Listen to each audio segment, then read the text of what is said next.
This is one of our 10 by 16 jaw crushers, and it's powered with a 31 horsepower Briggs & Stratton V-twin.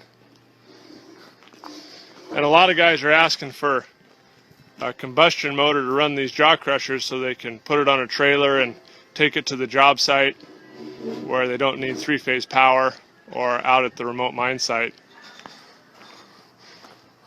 We crushed a little bit earlier, concrete and some granite boulders.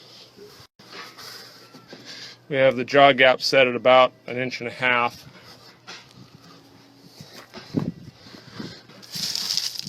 And here's the finished product.